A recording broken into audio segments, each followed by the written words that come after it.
This is Shout Podcast, the official health and wellbeing podcast from the Firefighters Charity. Hi, this is Kim, and welcome to episode 10 of the Shout Podcast Season 2. In this season, we've been focusing on health and wellbeing. Each episode's taken a close look at a specific topic or issue. We've heard from experts and beneficiaries who've been affected and supported by the charity. This time around, we're talking joints.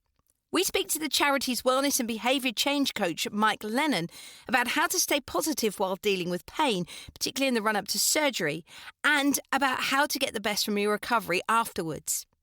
Next, we chat to beneficiary Keith Walkington, who's an operational watch manager with Humberside Fire and Rescue Service, about how he prepared for a hip replacement following years of suffering with osteoarthritis, and how the charity's helped him throughout his recovery since. Finally, we chat to exercise therapist Craig Williamson and physiotherapist Peter Raystrick about living with arthritis and the positive steps our beneficiaries can take to help them lead a healthier lifestyle. There's also a podcast plus with Sabrina Langley giving a mindfulness reading, but more on that later. So let's get episode 10 underway, and it's a pleasure to welcome the charity's wellness and behaviour change coach, Mike Lennon. So Mike, we know that in the last 12 months, many people will have had surgery cancelled, and that's led to perhaps increased pain, problems with work, missing out on hobbies. What sort of advice can you give our beneficiaries to help them to stay positive? Yeah, it's been a really funny 12 to 18 months in that regard, hasn't it? And I think the first thing to say is that we just need to acknowledge how hard that can be. I think it can be really easy sometimes for people to give themselves such a hard time over things that aren't necessarily within their control. And that manifests itself in funny ways, negative emotions like frustration and anger, disappointment at the surgery being cancelled. People may be living with pain and anxiety as a result, and that can impact on sleep and relationships. And they may feel a sense of helplessness and sadness at losing things that they've been able to do up to that point, like work and enjoying hobbies. So I think it's really important just to acknowledge that, and for people to give themselves a break and to understand that they're doing the best that they can in the first instance. And then I think there's something around acknowledging that there are things that are not in their control and being able to focus on the things that they can control and what's helpful rather than what's unhelpful. I'm reminded actually of an anecdote from a few years ago. I was lucky enough to meet Steve Williams and James Cracknell, who were members of the gold-winning boat team in the Athens 2004 Olympics. And their catchphrase, or catchphrases rather, for that Olympics were, control what's in your boat and does it make the boat go faster? So don't concentrate on the things you can't control. And if it's not helpful, then don't do it. And I think there's something about that in respect of beneficiaries who may be feeling a loss of control at the moment if they're waiting for surgery that's been planned for a while and has been cancelled. Try to reclaim some of that control by expecting and planning for some of those setbacks. Now, I don't mean, don't be optimistic. You don't catastrophize those things. But if you factor some of those things into your plans, then perhaps when they do turn up, you're more prepared for them and then there'll be less disappointment. So in terms of what might be helpful then is being able to acknowledge and process any negative emotions that might be showing up. And a nice way of doing that is just taking moments to think about how you're feeling and to perhaps just write those down and process them through that way. And so does this positivity that we're building before we have surgery then help us after surgery? Absolutely. So there's lots of research out there that shows that for people who are more optimistic and have higher levels of positive emotion, they're more likely to leave hospital sooner once they've had the procedure. They're able to recover faster. They have less perceived post-surgical pain. They're able to participate in those activities that they always enjoyed taking part in before their surgery needing to take place. And actually, if they're more optimistic and have more positive emotions, they're more likely, funnily enough, to receive more social support, which we also know increases levels of positive emotion, because people that we love being around us is the best antidote to feeling low and having low mood. So absolutely, we need to make sure that we go into these surgical procedures feeling as optimistic and positive as we can. Can you give us a few simple strategies to ensure that we've got the best possible recovery coming and we keep that positive mindset? Yeah, I think a really good one, if we think about optimism, and optimism is expecting that the best will happen, it's very simply, and a really nice way of being able to do that in the lead up to going into surgery, and I'm talking, maybe a couple of months beforehand to start to do this, is to start to imagine your best possible future self after the surgery has taken place.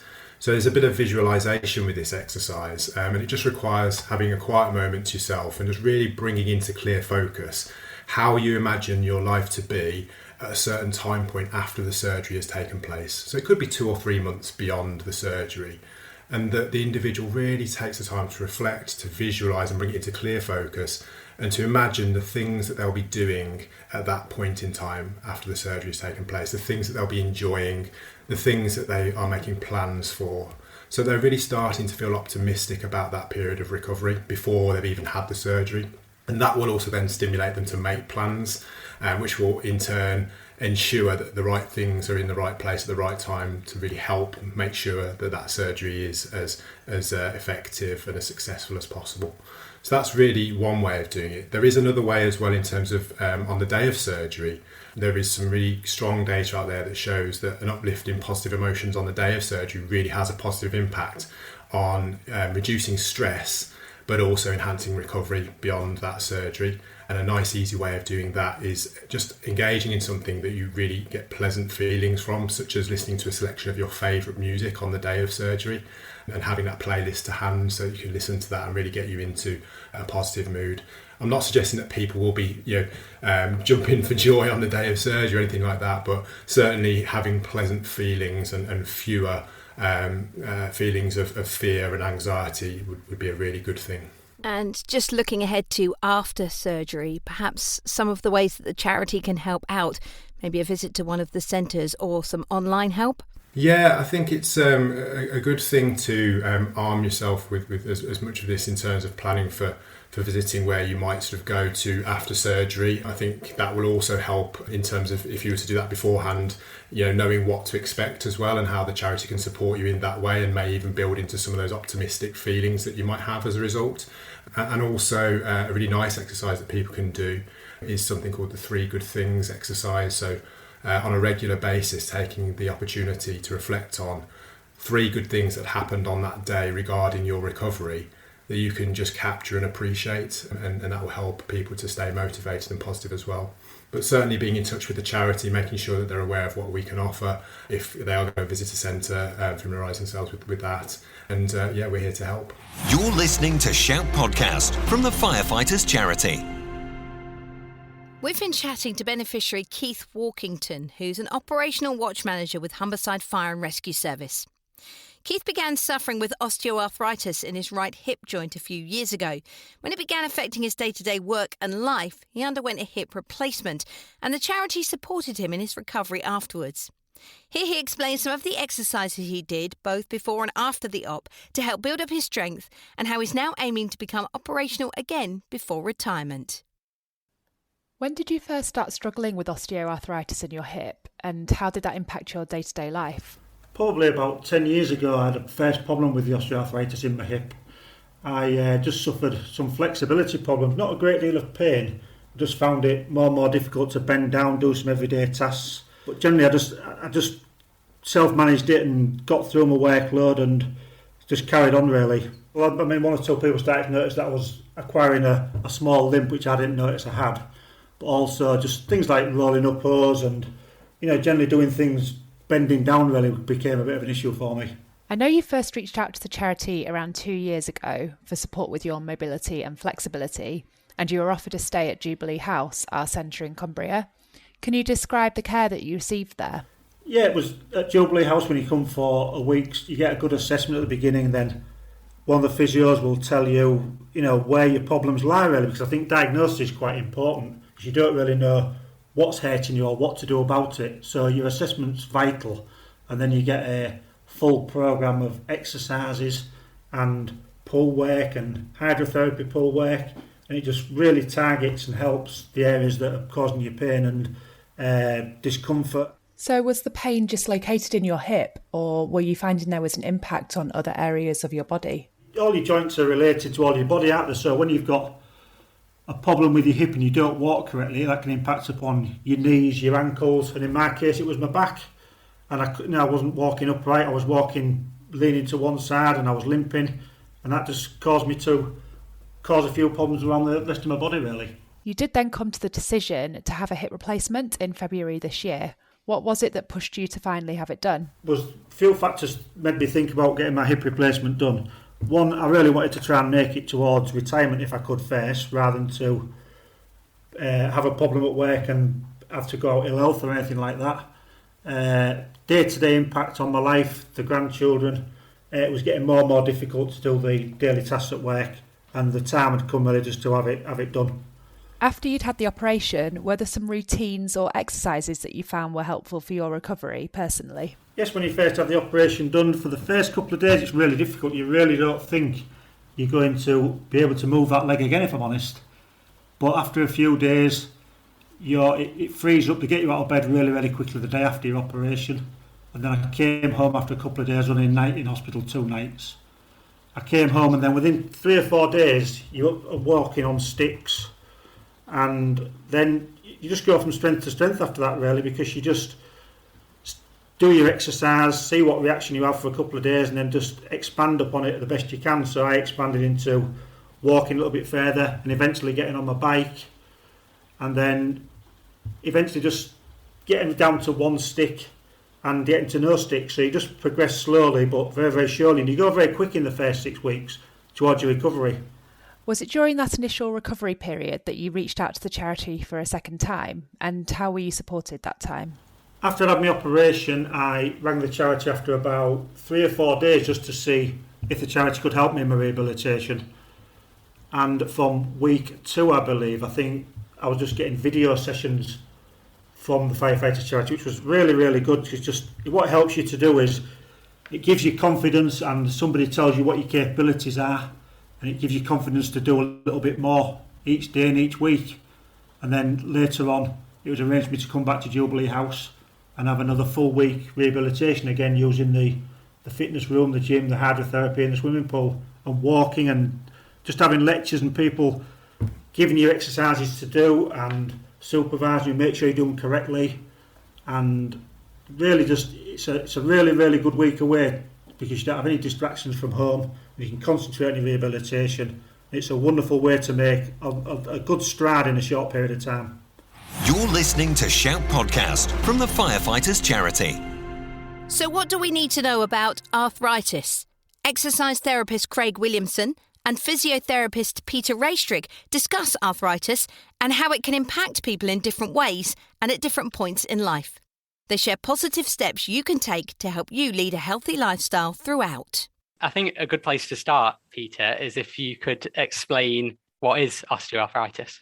Osteoarthritis it's basically where the cartilage in the joint, so the cartilage is the actual surface, sort of the load-bearing surface within the joints on the ends of the bones, and it's when that begins to break down, and that causes the underlying bone to sort of get a little bit of change to it.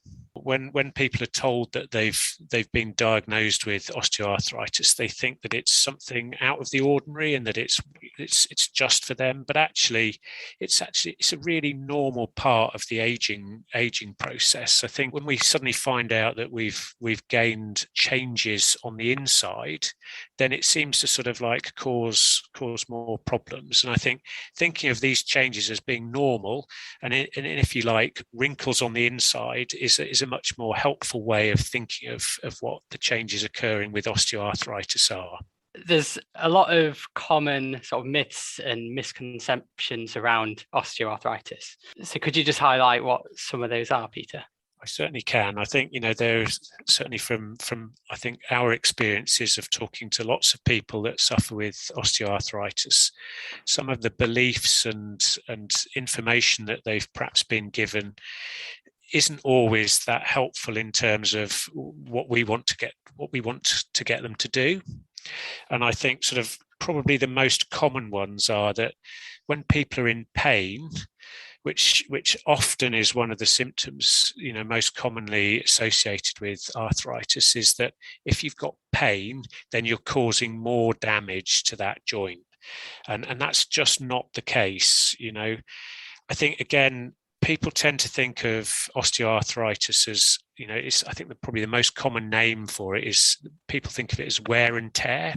And again, this isn't particularly helpful, because I think the tear part of that tends to suggest, some sort of like really violent traumatic damage to an area.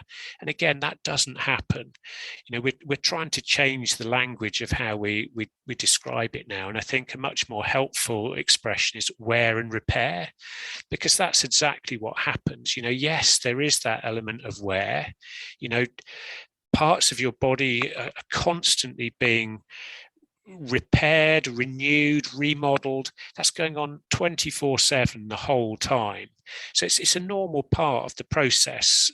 Bone on bone is just not true. It's an absolute 100% myth. If we think about, sort of, for example, in the knee joint, any joint within the body is almost like a sealed system. All right, you have the bony joints, and there's the ligaments and the muscles that all wrap around it. But encasing all of that sort of joint is a sleeve, a connective tissue sleeve, if you like. And within that, you've got fluid, which we call the synovial fluid. So that creates this sealed hydraulic system. And anyone that's tried to squash a fluid will know that it's almost impossible to compress a fluid, and it's how we get a lot of machinery to work. So there is that support from that fluid pressure is there all the time. So that you physically don't get that bone on bone that that we hear about so often. If we think about other sort of common things that people believe about osteoarthritis, I think the opposite of exercise is that people think rest is good for it.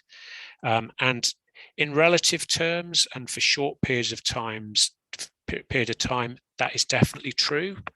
But actually in the long term, it actually creates more problems than it helps, because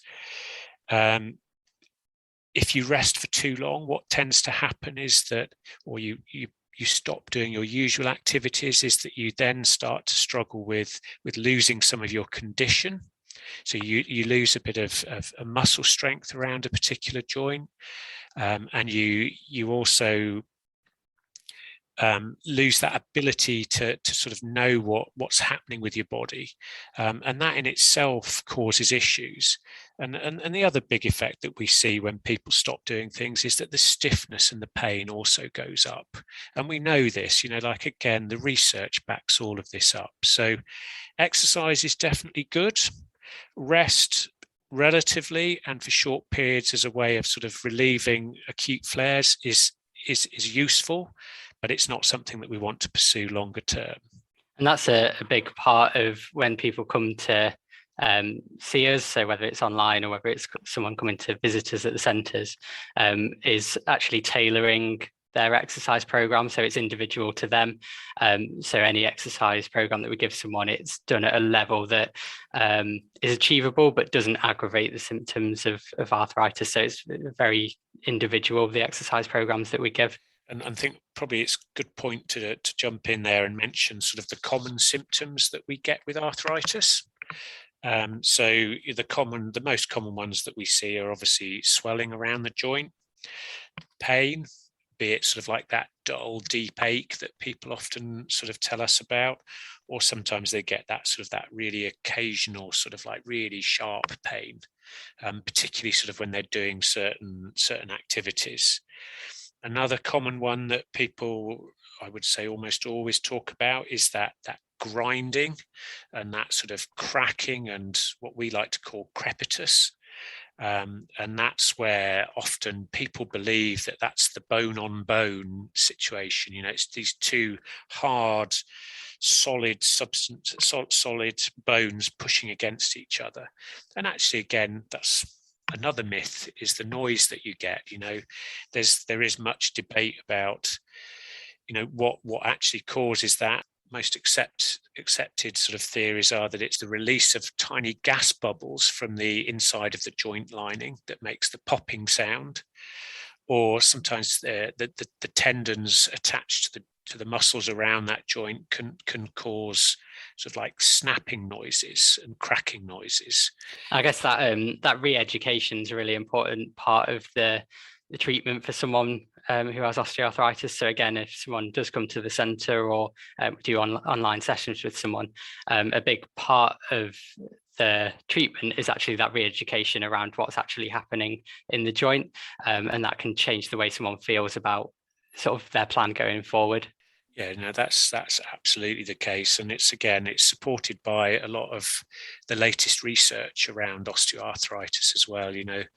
There's been an increasing move towards the use of sort of like 12-week sort of programs where they will run a twice weekly exercise class, which again would be tailored to suit the individual, but at the same time doing a little bit of what we're doing, but in more detail, educating people about what arthritis is and giving them a sort of a toolbox, if you like, with tools that they can use themselves to help manage their condition. And then if someone was to experience a sort of flare-up of their symptoms, so if they were possibly to overdo the activity and do too much too soon, and get some sort of flare-up, so it might be sort of an increase in pain, it might be some excessive swelling around their joint, how would you advise someone to manage a flare-up? So, the first thing to sort of really consider is trying to sort of alleviate those symptoms, and probably the most common ways of doing that. A lot of people will have been prescribed sort of analgesia of some form or anti-inflammatories, and again, that's one way, pharmaceutically, of actually getting that discomfort level down. And other things that people often find really helpful is heat, particularly heat with arthritis. We would meet a lot of people who, if they're in the midst of a flare around their knee or their back or their hip, that they would pop a hot water bottle around it or some sort of heat pack. Equally, as strange as it may sound, sort of anecdotally, I've found a lot of people find cold can be quite helpful. And there's even people that like to do what we'd call contrast, and they would use a combination of heat and cold, one after the other, and that sometimes alleviates some of the discomfort that they're getting. And I would say probably the final one that we see a lot of is the use of sort of like supports or compression sleeves, obviously particularly around the knee. Again, I think it's that sort of that added sort of sense of support from the sleeve rather than the physical support that is really beneficial. And I think also it tends to keep a little bit of that warmth in the joint to help keep it moving a little bit better, but together with, again, just modifying what you're doing. Like if you have to cut back on what you would normally do just to allow those symptoms to settle, that is ideal. It's for in the short term, the detrimental effect of that is going to be negligible. But if it allows the symptoms to settle and then you can gradually build back up to what you're doing, that's the ideal approach. So as always, you can find out more about the topics we've discussed today on the Firefighters Charity website. Just visit firefighterscharity.org.uk/shout podcast for lots of links to articles and information. You can make sure you don't miss any of the main podcast or Shout Podcast Plus episodes by subscribing via your usual platform. Talking of which, this time around, the Podcast Plus is with Sabrina Langley, who's giving a mindfulness reading. If you can imagine, you are going to give these next few moments to yourself. No doorbells will ring, no phones will ring, and no one will call your name. You may hear noises or bangs. Just think of these as the outside world. So that's it. We've reached the end of season 2 of the Shout podcast. Thanks for being with us over the last 10 episodes. We've covered some enlightening subjects and met some incredible and really inspirational people along the way. I hope you've enjoyed it all as much as me. So until next time, take care and see you again soon. Shout Podcast. Please subscribe and review us wherever you get your podcasts, and check out firefighters.charity.org.uk to find out how the Firefighters Charity could support you.